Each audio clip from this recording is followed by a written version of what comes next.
First off and foremost, this message doesn't apply to any specific political parties, ethnicities, races, countries, or religions. This is a message for anyone who is willing to take their heads out of the sand and look around at what is happening to them today. Currently, if you live in any majority of the world, your livelihood is at stake, your future is at stake, and most importantly, your very right to exist is at stake. Now, when I present such a warning, a few things should come to mind. Hopefully, the idea of self-preservation, which is simply defined as the innate desire to stay alive, is an idea that is brought up. The reason I say this isn't to fearmonger you into a call to action, it is to simply yield a warning of careful consideration, the subject of which happens to do specifically with the person's right to defend themselves against a tyrannical entity. Now understand that when I say tyrannical entity, I'm speaking about a large range of people, all the way from a single individual like a criminal, all the way to a large group of individuals like a government. To defeat the enemy without, you first have to destroy the enemy within. Angkor. There was this campaign, what I call dehumanization, because you were not meant to feel any emotion. You had to be a cog, feel nothing but hatred for the enemy and unconditional love for the party. So much so that people were brainwashed so that they could kill as easily as stubbing out a cigarette. It even gave them the feeling that they had done a good job. There was no longer any emotion or humanity. The first disappearances happened on January 1st, 1977. Our friend Sian and his wife. I went to the room they'd lived in, and I saw it was in a mess, and I thought, oh dear, something's happened. And then it all happened very fast. There was talk of purifications and purges. The regime had to be clean and pure. There were plots everywhere, and there were traitors who were sent for re-education. Most of the people in this photograph would be arrested. They would suffer the same fate as Laurence Pique's friend, Mrs. Van Pinney. In 1978, Mrs. Van Pinney and her baby were sent to the dreaded S21 detention center. Laurence Pique would never see her again. If optimal self-defense is to be achieved, then the best tool for the job must be available to everyone. In other words, a firearm. Now, before you click off this video because you believe it's going to be a political jab at certain demographics who don't prefer the use of firearms, I can assure you that it's not. All I ask is that you hear me out and hopefully come to the realization that the right to self-preservation is a natural human right and doesn't have anything to do with political ideology, only common sense. First off and foremost, we must understand that a firearm is merely a tool. Just like every other tool, they were made for the betterment of the human race. Some of you may argue that a firearm is only intended for malicious purposes, and I would argue the same could be said about a knife. Now, you could definitely come to the conclusion that knives serve more purposes than just for violence, but yet again I'd argue the same could be said about a firearm. In the same way a knife is utilized for filleting meat, chopping vegetables, or whittling wood, a firearm can be used as a teacher of patience, breath control, stress relief, and confidence. Nice! Perfect, look at that. What's your rifle's name? Barbie? Is it because it's pink? Yeah. Vanessa is one of 7 pint-sized shooters attending what's called the Little Girls Youth Training. Put that safety down. Good girl. Part of a growing trend promoting shooting sports for kids. When I shoot, I think it's so much fun than playing with anything else that's in my room. When you teach kids that young, you take the mystery out of the gun.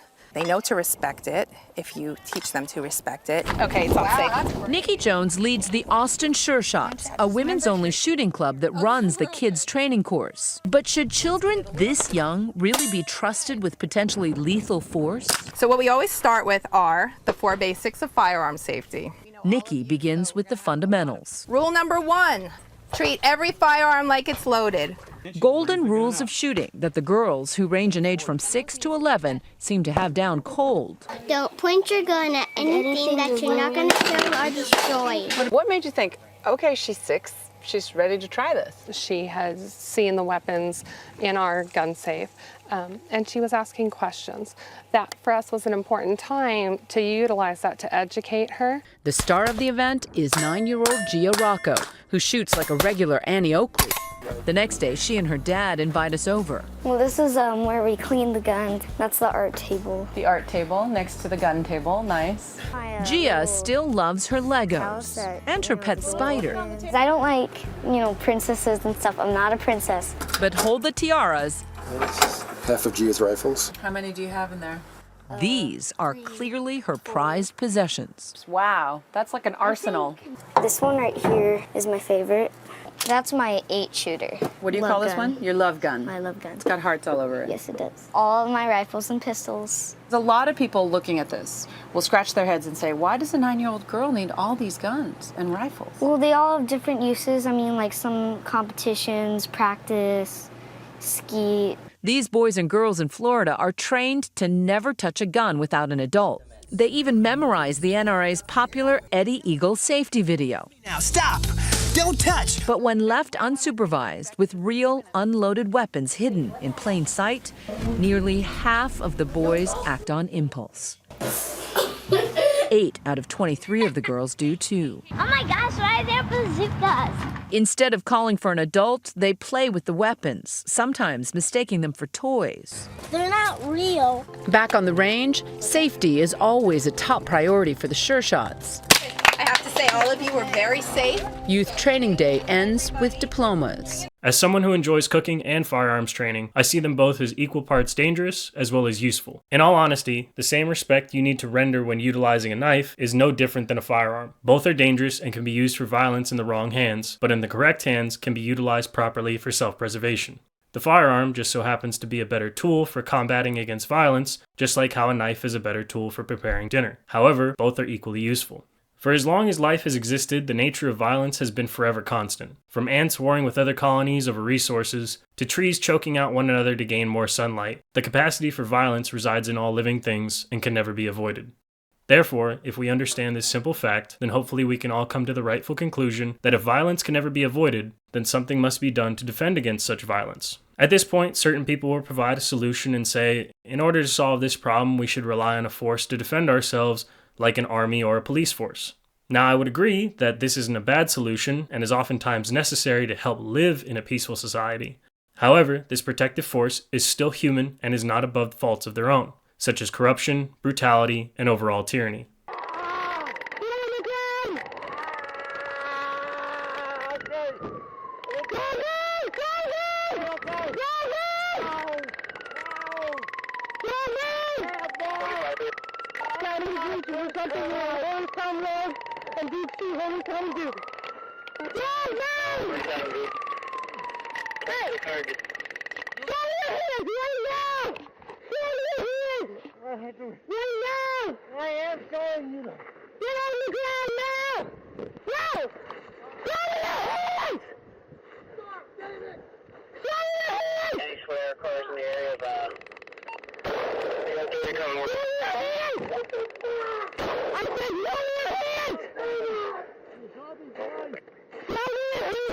Understanding this fact brings us to the conclusion that not even our own forces we employ to protect ourselves will be able to do so without causing us irreparable harm. This fact has nothing to do with who you are, what country you reside in, or what you swear your allegiance to. It is an unarguable fact of nature that all humans are susceptible to corruption and that it is unavoidable. Moving forward, we now come back full circle to the conclusion that, in order to accomplish the goal of self-preservation, we need the best tool available for such a task. It just so happens to be that the best tool currently available for individual self-protection is a firearm. But I'm sure that in the future this tool will change into something better. At least I hope it does. Now, if you live in the United States, this idea is probably familiar. If you have ever read the Constitution of the United States, you will see the section known as the Bill of Rights list out and define the parameters of how a government can intervene in a citizen's life. Unfortunately, in the modern day, the government has trampled on every single one of our rights numerous times and has also brainwashed the masses into believing this is a good thing. I can assure you that this is the worst possible outcome for self-preservation and avoiding tyranny. Not only does this belief that banning certain weapons or restricting the access to such weapons leads the everyday citizen down the road to slavery, it also harms the people who aren't privileged enough to pay for and take time off work to attend unconstitutional licensing courses, tests, permits to purchase, waiting periods, and added on fees that have not shown to improve violence statistics in any way. You could definitely argue that gun laws improve gun violence statistics, but unfortunately this still doesn't and will never affect the overall violence rate in any part of the world. Even for our own neighbors across the pond, the UK, you know, the guys that will arrest you for having opinions on Twitter, well, those guys have effectively banned guns on their small island country, yet gun violence still makes up 5% of all homicides, with another 83% involving knives. This right here shows that you can never escape violence and that humans will always just use the next best tool available for malicious purposes. This again begs the question, if violence is a constant, then how can we best defend against it? And again, I would say that a firearm is your best tool currently available. Ironically enough, when I lived in LA, one of my coworkers who was a Crip that did burglary and bank robbing on the side back in the day used to tell me that the best places to break into were places where he knew he wouldn't get shot. If that isn't the definition of hearing it from the source, then I don't know what is. This little interaction of mine just goes to show that tyrannical entities prefer you disarmed, and they will view you as an easy target to oppress their will upon you. This not only goes for everyday criminal oppression, but also applies to governmental oppression as well. As people like to say, it's a spectrum. Unfortunately, this is a spectrum most people overlook as it generally goes against the narrative. As I said before, this not only applies to the US, but also to every country around the world. It's a fact that if only people who have access to firearms are lawbreakers and government entities, then that leaves you quite defenseless if the need ever arose for you to defend yourself or your family, not only from everyday criminals, but also against government oppression. Obviously, some will argue that if you just comply, then you will be fine. However, if we take a step back in history, we can see horrible atrocities occur when people comply with tyrants, such as the rape of Nanking, for example, which saw roughly 300,000 Chinese men, women, and children beaten, mutilated, raped, tortured, and executed in some of the most gruesome ways imaginable. I'll never forget Li Shouying, the woman who fought off 3 Japanese soldiers while she was, I think, almost 9 months pregnant. They ended up stabbing her 37 times. She lost the baby, but miraculously she survived. I won't fill you in on all the brutality that occurred over the 6-week period. However, I want you to understand that this psychotic cruelty can happen to anyone at any time, and we would be foolish to believe that it could never happen to us. The fact of the matter is that over the past century, governments around the world have been edging their way closer and closer to authoritarianism. Some are obviously more vocal about it than others. However, every time you see a headline that reads, "Blank politician signs blank gun safety bill," just know that over their facade of so-called public safety, the reality is that it's just another small chip away at your rights to defend yourself from oppression. First, they will outlaw the right to defend yourself, then it's your right to free speech, then your very right to exist itself. Think about the situation logically for a minute. If a government entity disregards your human rights and breaks into your home in order to kill you and your family, in the same way that all governments have done across history, then who is there to save you? The answer is that you are the only one who will be able to save yourself and your family from being disposed of like garbage by a tyrannical entity. Again, this isn't to fearmonger you into believing that the government is going to come through your front door any minute now to do you harm. I'm simply informing you of the overall reality that the world has to offer when a certain entity wields too much power. My only goal here is to help you realize the facts that will hopefully allow you to maintain your human right to self-preservation. You gotta understand, I really don't care where your loyalty lies on political issues. Firearms are not political. You've only been brainwashed to believe that they are. If you look back in history, people from all around the world who believe in all different kinds of politics have used weapons to oppress one another, and the commonality that is always shown is that an armed public has a greater chance of survival than a disarmed public. The only thing I truly care about is the total castration of authoritarianism, and the only way this goal is achieved is if everyday people are properly armed, equipped, and trained to defend themselves against the likelihood of tyranny that usually stems from government overreach. In conclusion, it doesn't matter where you come from, what race you are, or what you believe in. The right to self-preservation is a basic human right that every person is entitled to. This means that whenever you hear a politician at any level call for the restriction or confiscation of a certain type of weapon, it really is just a lie to brainwash you into believing that if you give up your right to protect yourself, then you're somehow doing the right thing. When in reality, doing the right thing involves having the right tools necessary for a job and using those tools appropriately. Just because someone uses a tool incorrectly doesn't mean that we should abolish the tool. If that logic was applied across the board, then humankind would still be living in the Stone Age, and we wouldn't have been able to progress to where we are today. With that being said, please share this message with literally anyone, because at the end of the day, it applies to everyone. Just know that YouTube will most likely shadow ban this video to the depths of hell, and that means that I need the support of people like you to share this message for the progress of a free society.